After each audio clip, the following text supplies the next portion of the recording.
Hello friends, ఇవాళ మనం చేయబోయే రెసిపీ క్యాబేజీ 65 ఇంట్లోనే ఈజీగా తయారు చేసుకునే రెసిపీ. దీనికి కావాల్సింది క్యాబేజీని అనేది ఇట్లా పొడవులా కట్ చేసుకోవాలి. ఒక పావు కేజీ క్యాబేజీ తీసుకొని ఇట్లా పొడవులా కట్ చేసుకున్న తర్వాత దీనిలోకి ఒక కప్పు శనగపిండి, పావు కప్పు కార్న్ఫ్లోరు, ఒక స్పూన్ జీలకర్ర పొడి, 2 స్పూన్ల కారము, 2 స్పూన్ల ఉప్పు వేసుకొని ఒకసారి క్యాబేజీకి మనము కార్న్ఫ్లోరు, శనగపిండి, ఉప్పు, కారం బాగా పట్టేటట్టు ప్రెస్ చేసి బాగా కలుపుకోవాలి.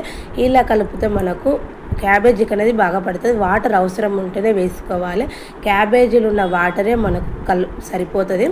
అవసరం లేకుంటే మెత్తగా పిండి ముద్దలాగా తయారవుతుంది. అప్పుడు మనకు 65 అనేది పర్ఫెక్ట్గా రాదు.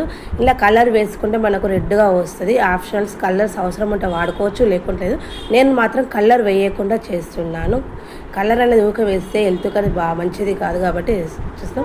డీప్ ఫ్రైకి సరిపడా ఆయిల్ పెట్టుకున్న తర్వాత ఆయిల్ అని కాగాక మనం కొంచెం చేతిలోకి పిండి తీసుకుంటూ ఇట్లా ఆయిల్లోకి వదులుకుంటే ఇట్లా విడివిడిగా రావాలి. విడివిడిగా వస్తే మనకు క్యాబేజీ 65 పర్ఫెక్ట్గా వచ్చినట్టు. ఇట్లా గోల్డెన్ బ్రౌన్ కలర్ రాగానే ఒక ప్లేట్లోకి తీసుకోవాలి. దీనిలోకి ఒక 4-5 పచ్చిమిరపకాయలు మధ్యలకు కట్ చేసుకొని ఇలా గోలించుకోవాలి. మనకి క్యాబేజీ 65 అనేది మనం అది పచ్చిమిర్చితో తింటే టేస్ట్ బాగా వస్తుంది. సాల్స్ పచ్చిమిర్చితో తింటే చాలా బాగా వస్తుంది. కొన్ని పల్లీలు అనేది వేసుకొని గోలించుకోవాలి. పల్లీలు అనేది ఆప్షనల్, అవసరం ఉంటే వేసుకోవచ్చు, లేకుంటే లేదు.